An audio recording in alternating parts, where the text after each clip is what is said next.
galaxy and deliver this creature to a race of enemy sorcerers. This is the way.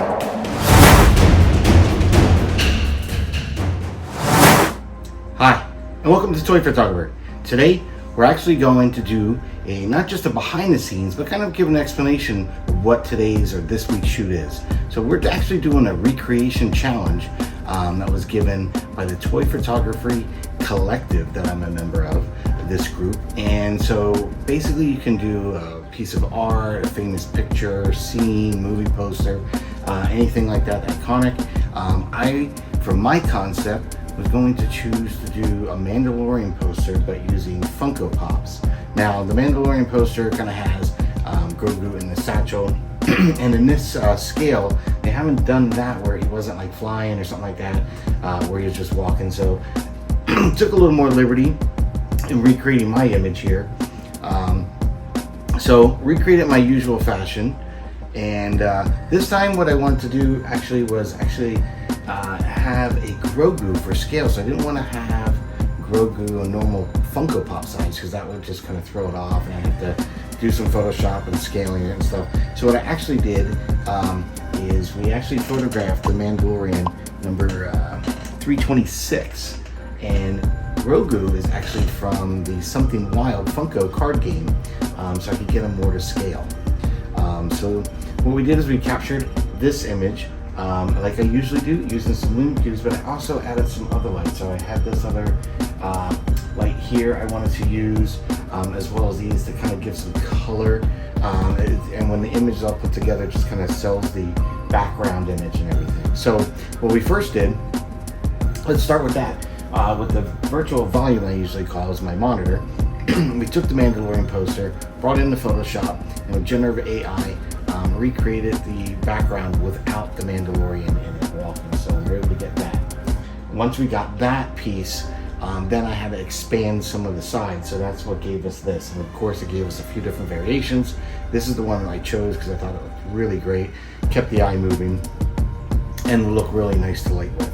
So with that said, then after we got our background set up using Photoshop, we then used that, projected on the screen here on the monitor, and then we used more than a 5-light setup here. So basically I have my lume cubes, we've got our main light here diffused, and as you can see there's a little card in front of it because without that it was actually adding light right in here onto the backdrop, so we wanted to kind of carve that and block that out basically. As you'll see here, I also have two little USB LED lights that have more of a teal color to them, as you can see. And I added those in there just to kind of help illuminate and sell the color of the image overall, so that there wasn't going to be a whole lot of color correction and stuff to kind of blend it all. So for the second light we added from the lume cubes, we added this light here on a snoot with a warming gel, and that kind of comes across here on the Mandalorian, adds a little bit more detail here. We get some more in his gun, his rifle or whatnot, which is cool. We then added our boom coming from the top, because I wanted that to kind of sell that sunlight, so I didn't want it to be so bad. I couldn't just have it just behind him. I wanted to have some of that color as though he's looking through an expansive sunset in his environment. So that's where we have that light there. Now we had this light here as a nice rim, so we wanted to really add some separations. You'll see it kind of hits his cape, his boot, leg, and it also hits here in the inner foot on the other side, which really kind of carves him out from the background for separation. But adding this light here gives a little more of that warmth right in this front of those part of his helmet and everything. So I thought that was going to be really key. Again, selling the lighting. And of course we had to really push that with another light with some barn doors and a warming gel coming from the back. And you're adding all that nice warmth to both Grogu and the Mandalorian here coming from the back. So that's how we set this up.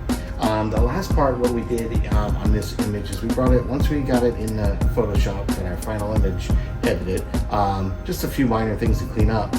What we then did is I just added a little more top and bottom using the generative AI tool, just to do a movie poster. I like it horizontal as I shot it, but again, trying to fit it like a movie poster.